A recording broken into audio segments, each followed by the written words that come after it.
This is food. This is beans.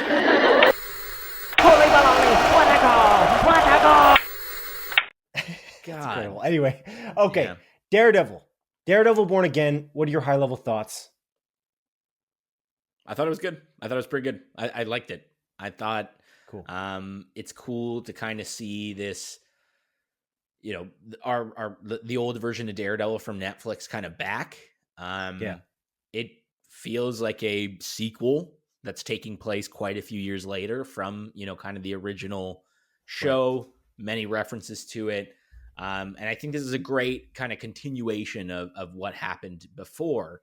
I think there's like a lot that obviously happened kind of in between those, you know, the end of the Netflix season to the start of this season that I kind of wish we learned a little bit more about. We saw glimpses into that with, you know, She-Hulk as an example, like Matt Murdock is in that show.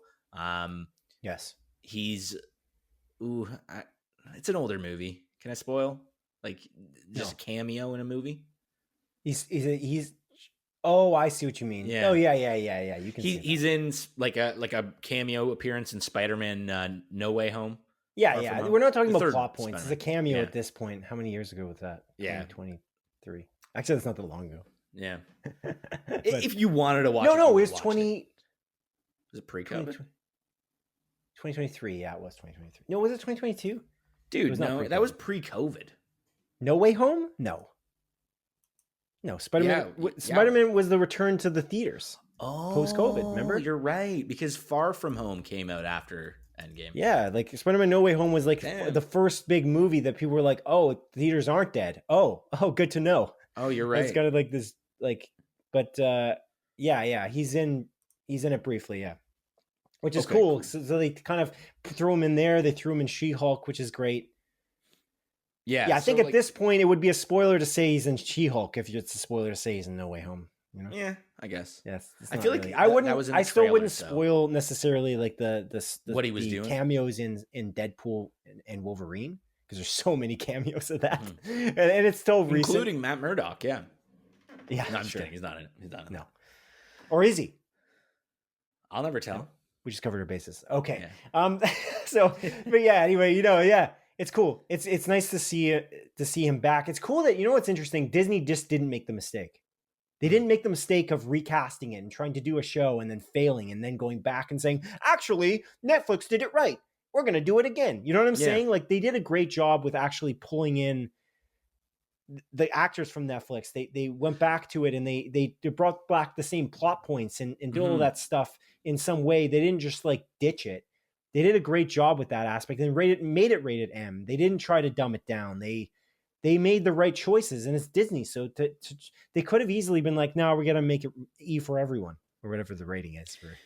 Yeah, it is interesting, though, because they almost made the mistake, right? And it got a lot of backlash, because when they, like, originally when this show was going to come out, they said, like, hey, Foggy Nelson and Deborah Ann Wool's character, God, why am I forgetting her name?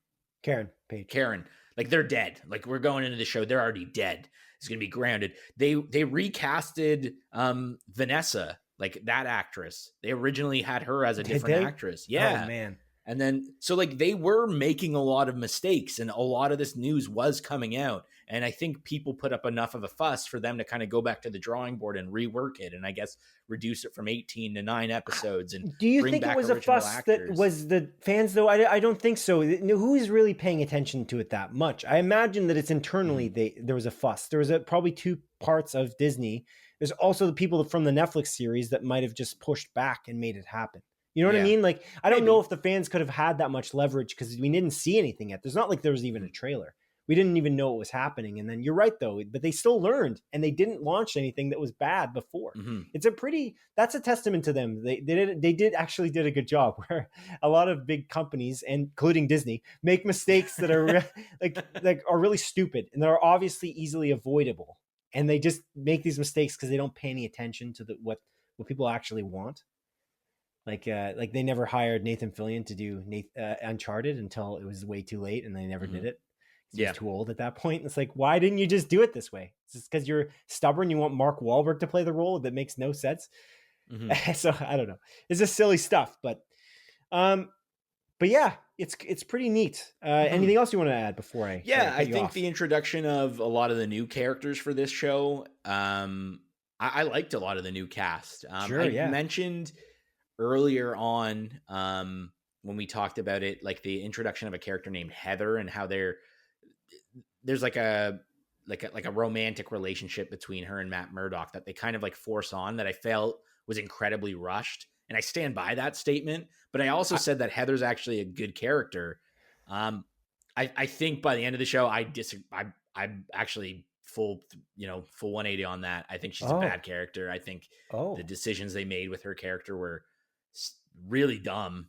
And I did not like it. So I'm excited to kind of dive into that a little bit more with you. Later, post. Not this like 108 episode, but during spoilers. On the closer look. So I think, I mean, to be fair, even the Netflix show, that it had its ups and downs. I think like season 2 is a pretty forgettable season of TV and definitely not as good as seasons 1 and 3. So like, I think this season, from what I remember, is better than the second season, but I don't think it is as good as that first and the third season, because I felt like it was a little inconsistent. It felt, funnily enough, I think you were mentioning this, it almost feels episodic in some way at times, while there is still an overarching story, which is not necessarily a bad thing, but there were times where like it felt like things were getting set up only to kind of be brushed under the rug and not really referenced again. Which again, I think is both good and bad. Like it's good because it made for interesting episodes, but for the overarching story, it kind of felt like it was pointless and went nowhere. But I thought it was good. I liked it. I'm excited to see what's to come for season 2 and how it will play out, because the way it ends is spectacular. I think that like that last episode is like, holy fucking shit, dude. Like I was sitting there, I audibly gasped multiple times in that episode. My fiance was like downstairs in the basement and she like heard me going like, oh my God, dude. I was like laughing at the brutality of some of the scenes. She didn't watch it with you, eh? No, she never watched any of the Daredevil stuff. She doesn't really care. Okay. So she had no interest. Okay. But yeah, what did you think? Because were you watching this with your fiance, I guess? I'm assuming yes. Yeah. Okay. Yeah, somehow convinced her to watch the first 3 seasons. I was interested to watch it over again anyway. And it was nice to prep for this as well, because I knew this was coming eventually. And here it is. And so it was nice to know and catch up on that before. We finished it about a year and a half ago, I think, or a year ago. But yeah, I really like it, and I think it improved in some aspects throughout the season, but I also think like I respect that they really kind of respect the original show in large ways, that as I mentioned already. I also like there's this taking their time with it, that they just don't care that much, that it's not a full-on action TV show. And they really take their time and make it a law show, or make it a more psychological thriller. And there's like, that's something that's very impressive, because there's obviously pressures from a potential greater Marvel audience to make it just a full-on action set piece after action set piece, and just focus on the fight choreography constantly, which they didn't do. And I'm really impressed with the pacing of it. And I like the episodic nature of it. There's something about it almost reminds me of Mandalorian in a way, where Mandalorian's kind of an episodic show, but you jump in and you kind of feel like it's almost like a popcorn thing. You're excited to see what the next chapter is. And I kind of felt like that here too. And it almost comes off as a comic book. A lot of comic books can be episodic in that way. You know what I mean? Like it's cool. I like this. It's neat. The music was pretty great. Honestly, I love the spin on the initial theme and the spin on the original, like the original, what I'm trying to say, the theme, but the starting of the show, not the score, the beginning, the opening sequence. Opening sequence. Thank you. Which is awesome. So I appreciate that too. I think that the opening sequence is great. I know. I thought the showrunner did a great job. I thought John Bernthal, I'm not going to say where he's in it, but I think he did a great job. The cast largely did a great job. I think the returning cast killed it. And I mentioned on a previous episode of this show, I think it might have been last episode, 107, that the heist episode was really crazy good. Mm-hmm. There's like a, and I said this already, but the lawyering episodes where Matt Murdock goes into lawyer mode, I thought that was excellent too. And I almost wanted to see more and more of that as it went. That's actually so cool. Yeah. I really like it. I don't know if I said this already, but the symmetricality in the fight scenes was really excellent. Like the way that they showed, I don't know if you recall this, but they do this many times where they have Fisk fighting somebody and potentially Matt fighting somebody, and they have them showing them, they're clipping between them over and over again. There's this idea of showing the similarity of the darkness of Fisk, Wilson Fisk, Kingpin, and the darkness of Matt Murdock, Daredevil. And that there's this idea that like, where is their breaking point and how are they similar? And they do that somewhat with other characters as well. I'm not going to spoil anything, but there's that aspect of it, the symmetricality of showing this side-by-side view of these different characters and kind of making, like, drawing similarities and differences in the way it's shot as opposed to it being more deliberate or exposition based. I thought that was really cool, and it happens constantly, and I thought it was really neat. And then, of course, they did do some great fight choreography throughout. I thought that the fight choreography and the brutality of it was great, and they didn't pull their punches. It's definitely the most violent Disney Plus show in terms of it being a Disney Plus show. Like if we look at like Moon Knight, I thought Moon Knight completely pulled his punches. I don't know if that's TVMA in what way. I don't know what did they say, the F-bomb twice? Wasn't it? Dude, I have no maybe it didn't end up being that. But they said it was. So remember, forgettable. Somebody had said that this is the most brutal we've ever been, or something. Like Kevin Feige, I think. I think he did. I think he did, but it wasn't R-rated. Like it still wasn't. Maybe. I think it was still on the thing. That show, I don't remember much of it. I remember the ending was pretty okay. I think the ending kind of sucked. Very forgettable. The CGI, I remember being atrocious. According to Google AI, the Disney Plus series, The Moon Knight, is rated TVMA. Like what a waste of a rating. Google What's AI? the point of doing that? Sure about why? That? Yeah, it seemed like a waste. They clearly didn't waste it, especially because of the end. But yeah, no, it's excellent. I really thought it was good, and I really like this return to form for like Vincent D'Onofrio and Matt Murdock and that relationship. It's so interesting to watch. And they show in the trailer. Doesn't show TVMA? It shows TV 14. Oh, wait, does it show TVMA for Daredevil then? Let's see. But then what the heck? Oh, you know what it is? That's what Daredevil Born Again is TVMA. You know, that's what you get for trusting Google AI ever. Don't ever trust Google AI. That's the moral of the story. Is this wrong? Every time. At some point in the blurb, somewhere it's incorrect. Yeah. It's trying to do a quick search, make it fast. No, can't be right. Why does Google AI exist if it can't be right 99% of the time? There's no point. Just remove it from prime time. Not ready to go. Anyway, regardless of that, but yeah, interesting. So no, didn't we have another show though? We did have one Marvel show that was TVMA, didn't we? No. This is the first one. Okay. Was Werewolf by Night then? That would be the only other one, but I don't think even that one was. I don't think that one's TV 14 as well. Yeah, okay. Interesting. All right, well, cool. Yeah. But yeah, I really liked it. I liked it, and I think it did the original show justice, and I'm very excited to see where it goes from here. And I was saying before, like, again, that relationship between Matt and Fisk, and how Fisk is a freaking, just like shown in the trailer, he's the mayor. I think that's such a good way to pull the story in an interesting direction. And I think when we talk about spoilers, I want to talk about that, actually, the mayor aspect of Fisk and what that means for the MCU potentially. And that's an interesting aspect too. But I think we're good to go if you want to talk about spoilers, unless you've got more to say about the non-spoiler. I guess my only other like non-spoiler thing, I think Michael Gandolfini is a standout in the new cast. I think cool. Yeah. Brilliant. Standout not really standout because there's no standouts in Warfare, but he's great in Warfare as well. Yeah. So I do want to mention that as well. And again, like we briefly talked about, I do really like the introduction of most of the new characters. Like Kirsten's great, played by Nikki M. James. Good stuff. Okay. So I'm ready for spoilers when you are. Okay, let's move on. So spoilers now, Adrian, for the good old Daredevil Born Again. Spoilers are occurring now. Audience members that haven't watched Daredevil Born Again, please click the dial, spin that dial, whatever click the clicker. Get off this channel because you're in the wrong place. Unless you don't care about Daredevil and you just want spoilers, which then I guess stick around. But the Daredevil Born Again spoilers starting now. So he throws Bullseye off the roof. Yeah, right off the bat. So not only that, but like Bullseye shows up, Foggy, they're at a bar, and Bullseye shows up and just straight up murders Foggy, shoots him. Karen is holding Foggy's like slowly bleeding out body, that hoping that he doesn't die. And it's this crazy long fight scene of Daredevil chasing after Bullseye as he's murdering countless people in this building, only to fucking beat the shit out of him and then choose, I'm going to kill this guy and throw him off the building.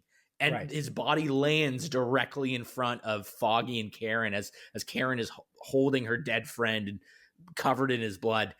Amazing opening of a TV show, dude. Brilliant. Yes, I agree. And then he never puts on the suit for like 4 episodes, which is also incredible, which is like a bold choice. You're just making that choice. This is how we're going to tell the story. I don't give a shit. It's called Daredevil be damned. I don't care if he's wearing the red suit. He can be Matt Murdock and fight people in a bank as Matt Murdock, which was an incredible episode on its own. But yeah, no, it's amazing. And there's this idea that like he's having a crisis of faith, like right away. And simultaneously Fisk then like becomes the mayor in that same first episode, which is a crazy, like it just happens pretty fast, but it happens. I think you had the criticism that you thought it happened too fast, but I don't think so. I think it was maybe a month, but they just kind of elongated it in a weird way. My major issue is I didn't know what the timeline was because it felt like a couple days. Yeah. Based on what Matt is doing and the situations going on with Matt's life. But I think it was for the Kingpin, it's like, it's a day. Like I was very confused. I think it was weeks because he jumped into the race really late. So Fisk becomes like a candidate really late in the game. I don't think he was running on the campaign trail for as long. That's what the trick is. He was like, he jumped in as a dark horse in the competition and then he won the mayorship, which is interesting. But like there's the worst thing about the show, I'll just jump to my negative, actually, is the way that they did plot convenience. I actually liked Heather Glenn's character for a different reason.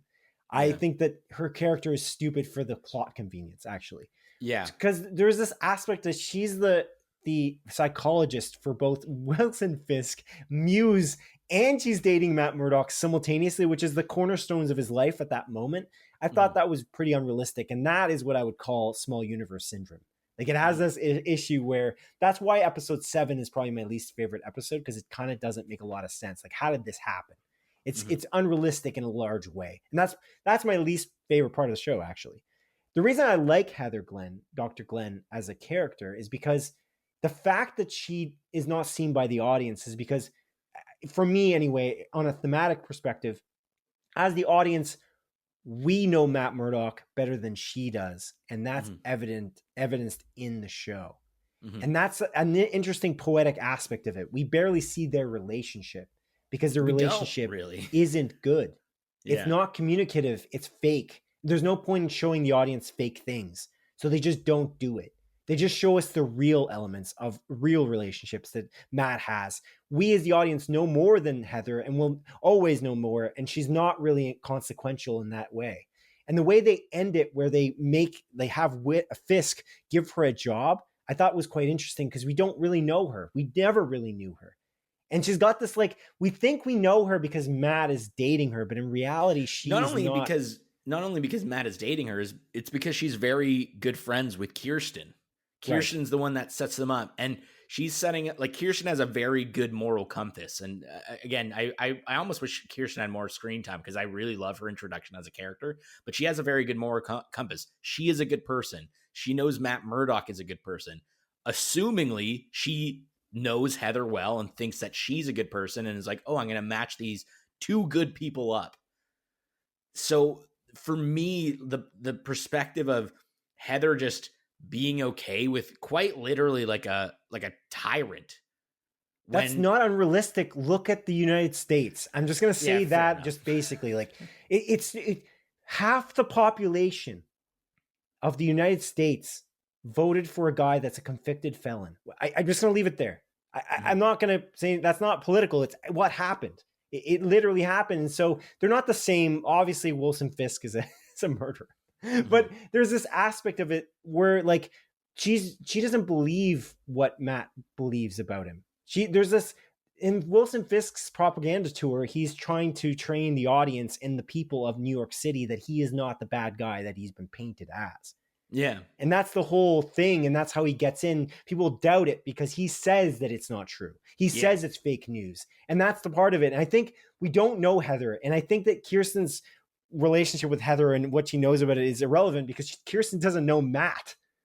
Yeah, fair. You know what I mean? She doesn't know anyone. You never know deeply anyone. It's always like when there's like a really crazy crime that happens and like there's a serial killer. And then people are like, they're like the neighbors like, oh man, I never knew Jimmy would do that. It's like, yeah, well, you don't know Jimmy. He's your neighbor. You know what I mean? Like, yeah.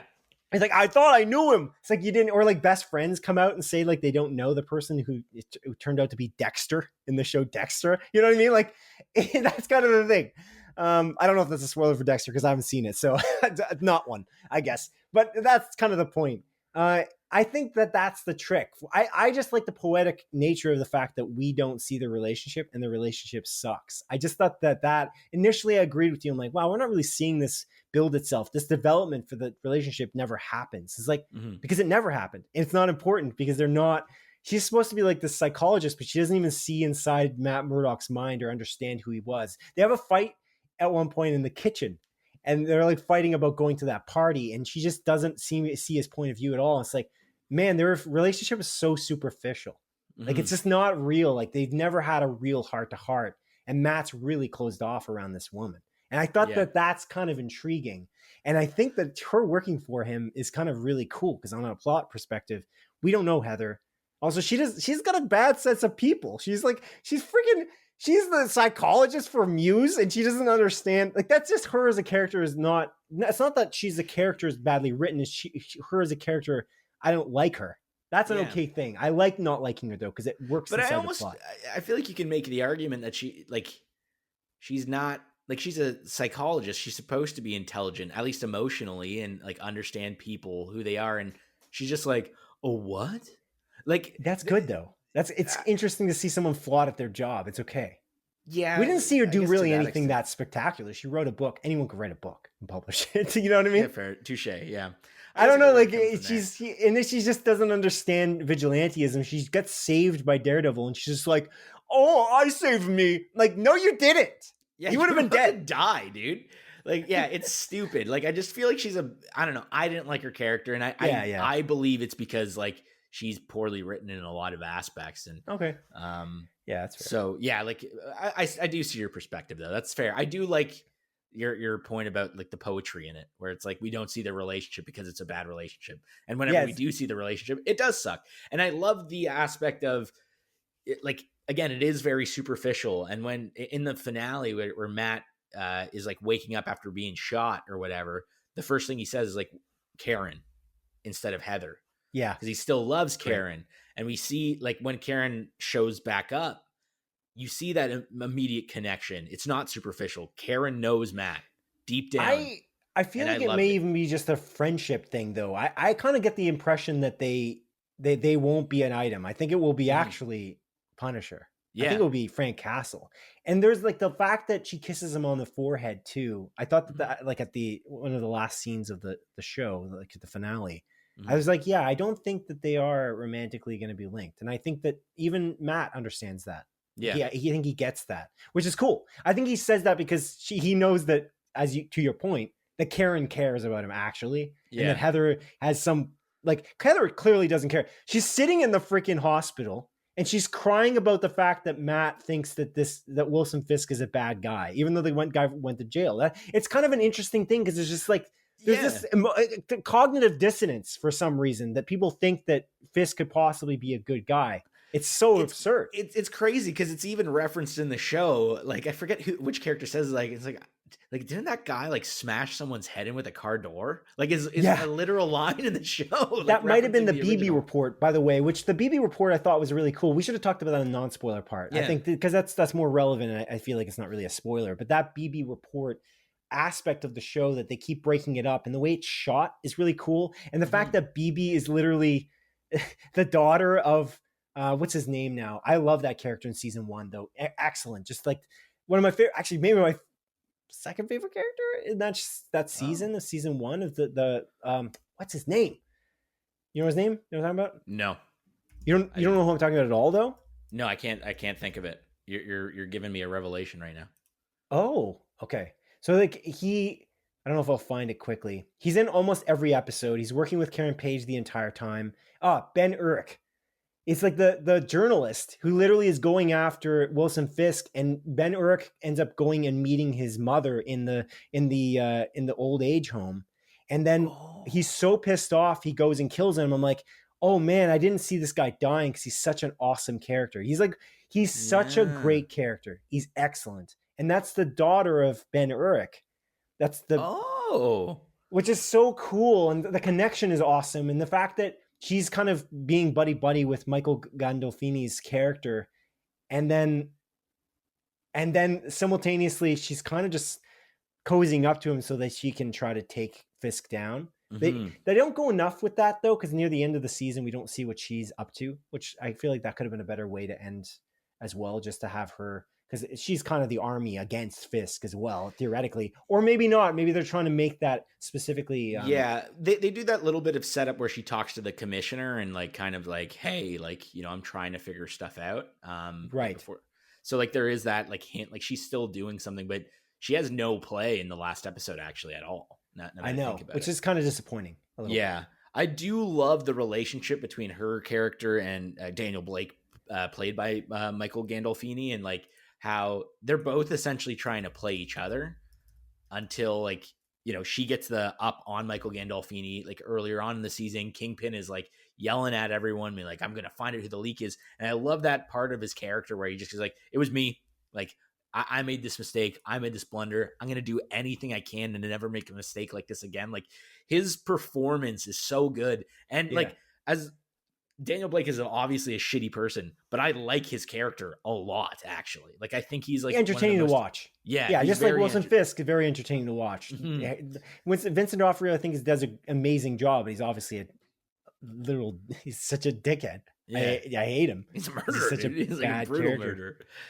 A bad guy, not bad character. Like well-written character. Yeah.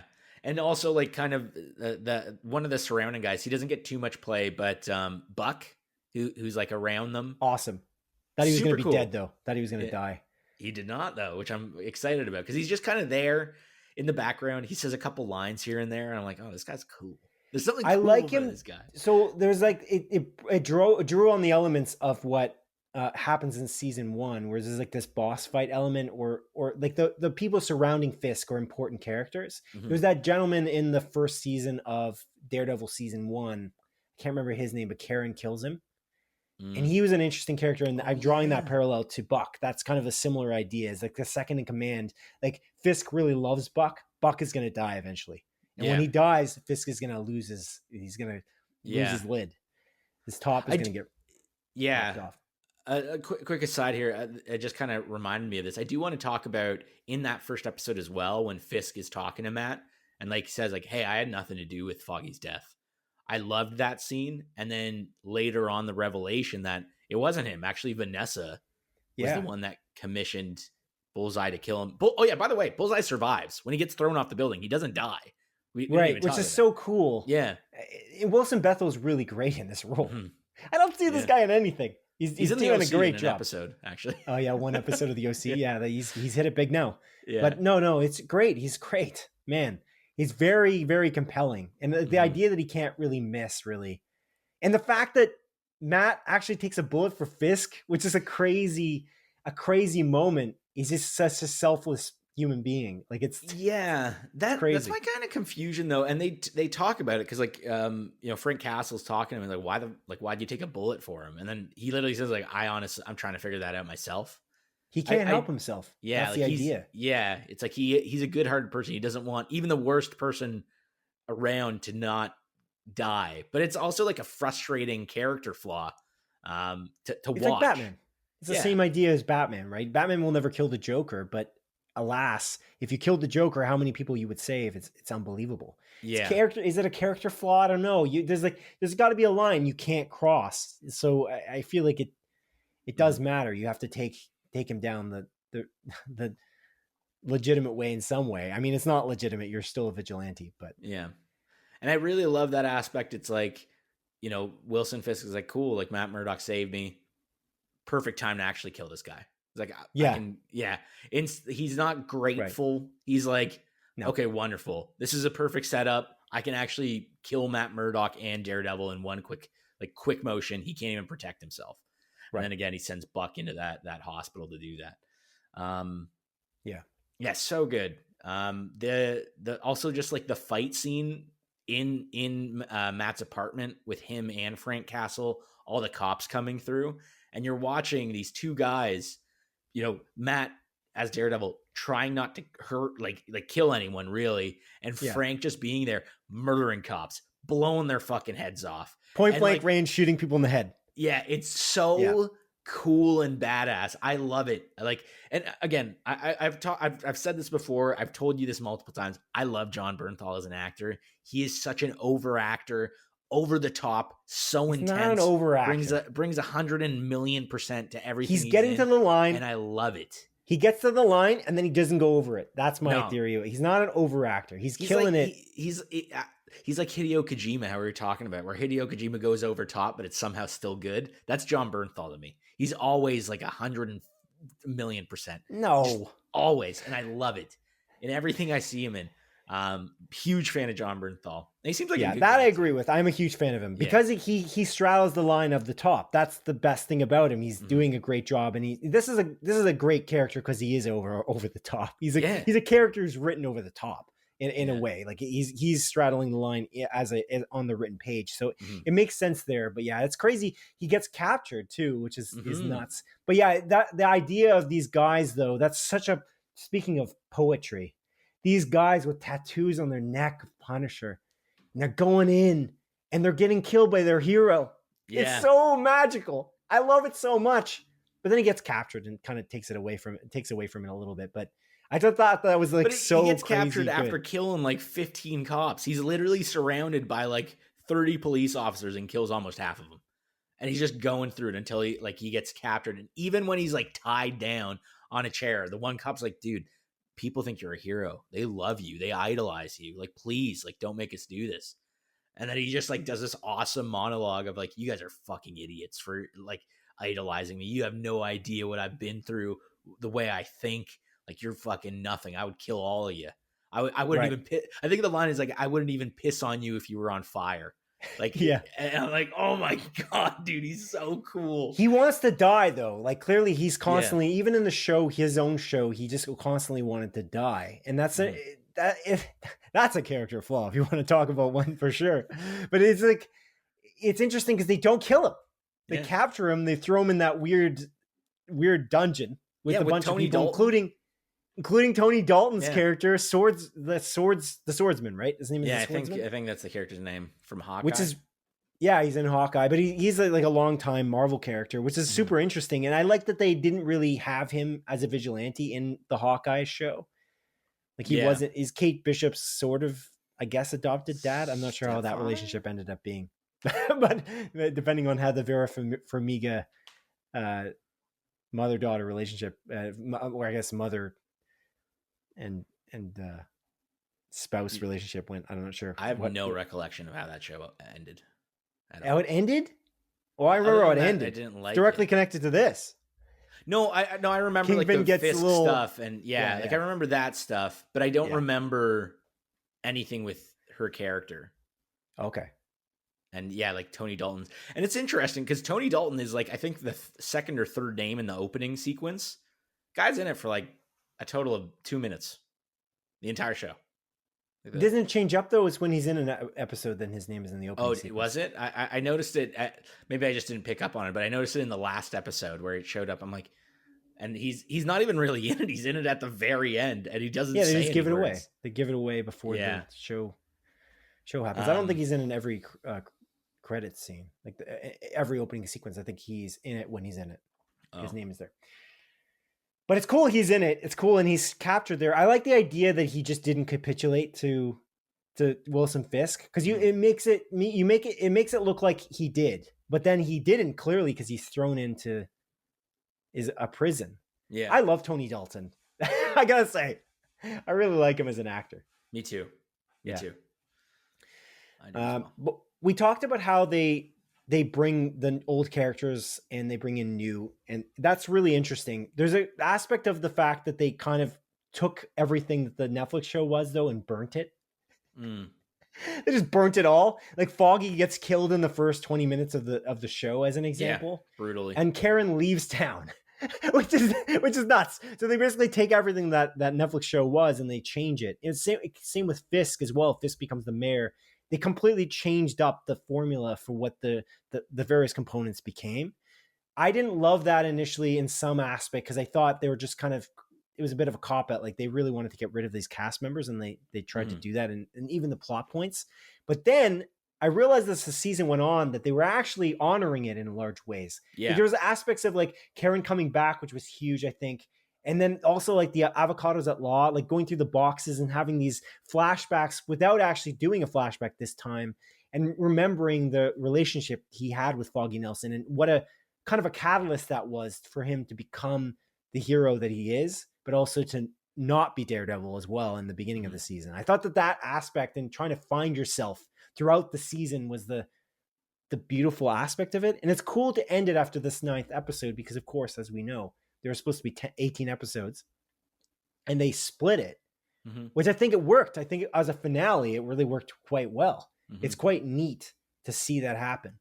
But yeah, I thought like they did honor the Netflix show. They didn't just throw it in the garbage, which is excellent. And I really appreciate that. But yeah, that's something. And then there's also, because we talked about it already, John Bernthal killed it. John Bernthal, there's a fight scene with John Bernthal simultaneously while Kingpin is crushing a man's head. Yes. Yes. A character, by the way, I like that actor quite a bit. I think it's Michael Gambon, isn't it? Not Michael Gambon, no. Michael Gaston. I think. I know him from various things, but Michael Gambon, no, not Michael Gambon's Gaston from Beauty and the Beast, right? Michael Gaston, yeah. Michael Gaston. I think it's Gaston. I don't know. Regardless, it's Gaston. But Michael Gaston's great. I also like this idea that Michael Gaston is just a very tall dude, and it just didn't matter. Like he's kind of a small man in the shadow of Wilson Fisk, even though he's a taller man than Wilson Fisk. Yeah. Just the way that they did it. That task force is also completely brutal and crazy, and like they just get away with everything. And now they're kind of unchecked. But like, I know you told me in the car when we were driving to or from seeing the IMAX movie there, but you were saying like you were so shocked that his jaw, like his whole face is completely. Yeah, he's like holding his head, and you're like, oh my god, this is brutal. And then all of a sudden, he just like pushes his jaw out of place and tears off half his face, and it's like hanging there, and there's like blood everywhere. And yeah, that was the scene where I was like, oh my god, like I literally started laughing because I was just so unprepared for that brutality. I was like, oh my god, dude, brilliant. And again, as you're mentioning, like that's the scene where Punisher's like killing like 15 cops before he gets captured, and it's so good. But he kind of sets himself up to die there. It's interesting, and then he escapes by the end of the episode. You assume he escapes, but he breaks the one guy's arm. He's like, "Oh, you like me? You know who I am, right?" And it's like, he's getting the keys. He's escaping. That's the whole idea.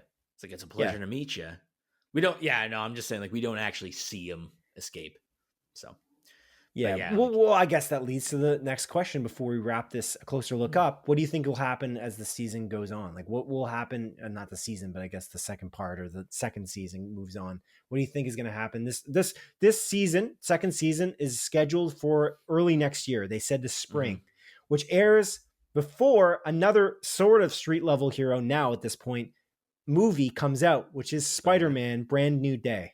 So Brand New Day comes out in July. This next season of Daredevil Born Again is supposed to air before that happens.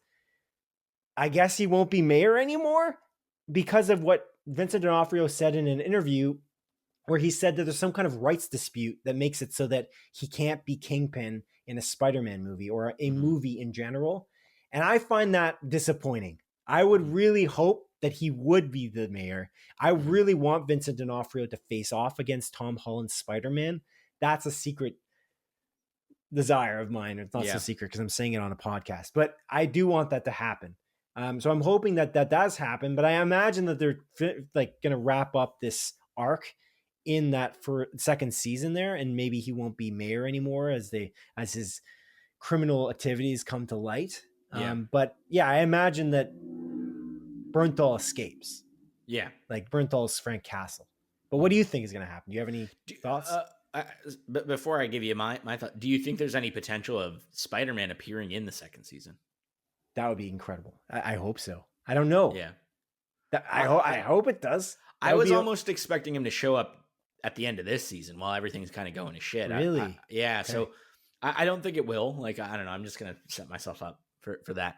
But I would love that to happen. And yeah, like so if the second season is aimed for early next year, I think they're filming it already. And they've added cast members. Is the Punisher show that John Bernthal's doing, that kind of one shot that he's doing, that's supposed to be in vein of Werewolf by Night? Do you know off the top of your head when that's supposed to come out? Is that going to be before or after? I don't think they said yet, did they? Yeah. Because like that'd be cool if that's kind of like the in-between it kind of shows like what happens immediately after, and then like we have a little bit more of a setup. But I don't know. It's interesting because I actually don't really know. Like I have no real predictions of where the story is going to go. I'm just more so curious. Like I think it's going to be kind of way more brutal. I think there's going to be more violence. We're going to see these cops kind of be bad cops and continue to kind of control the streets. Again, there's martial law that's going to be in place, 8 p.m. curfews.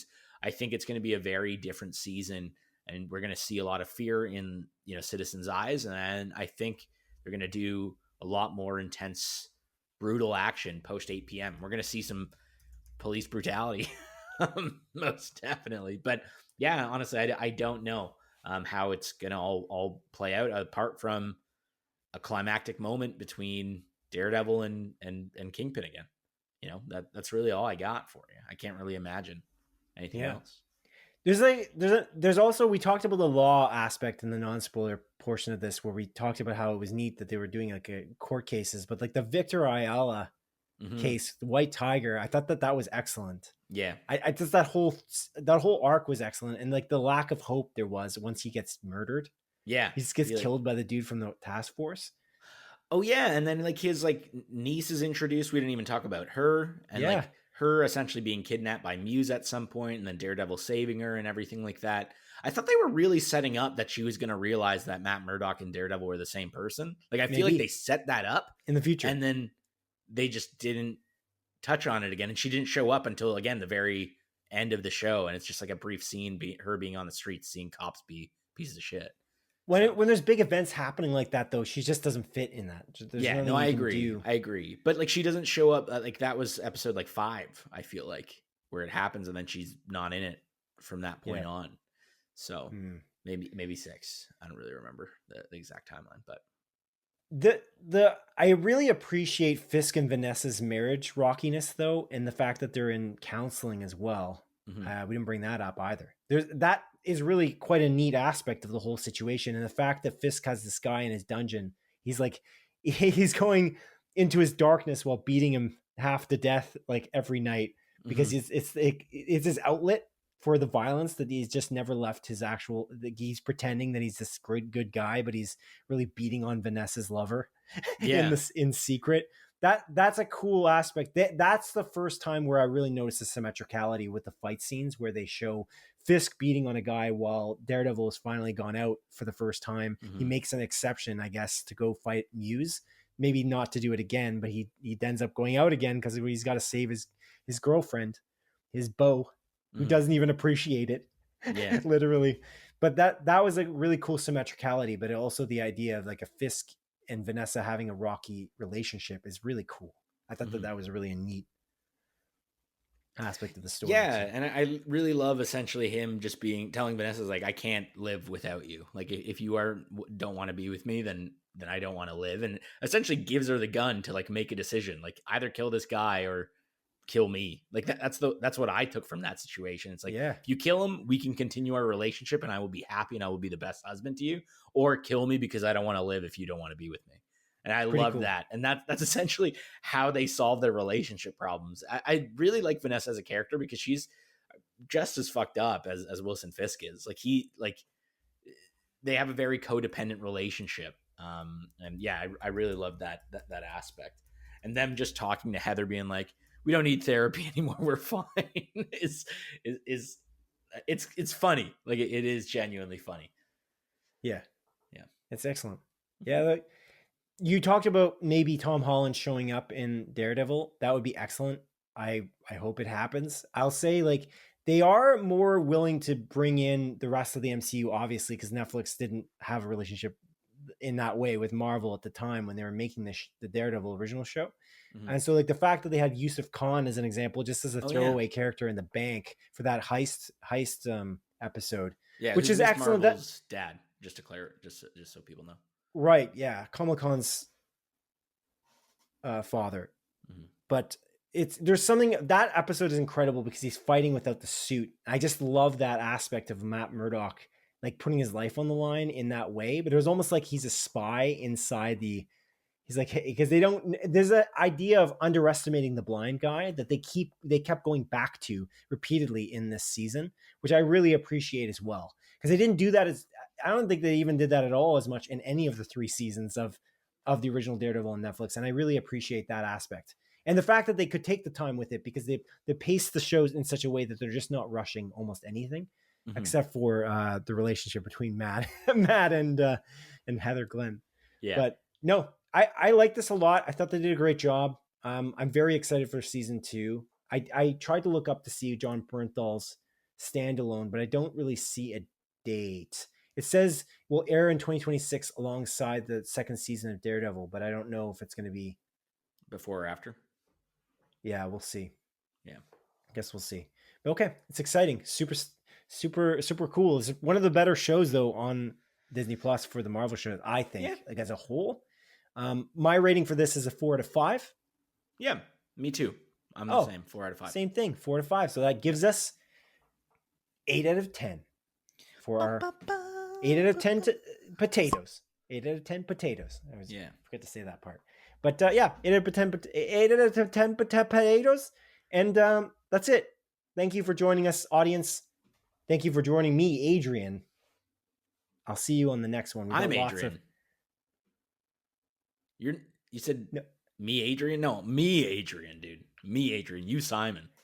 There's a comma. You're misplacing the comma. Regardless of that, I would like to say goodbye. So see you later. See you on maybe another closer look for The Last of Us. Who knows?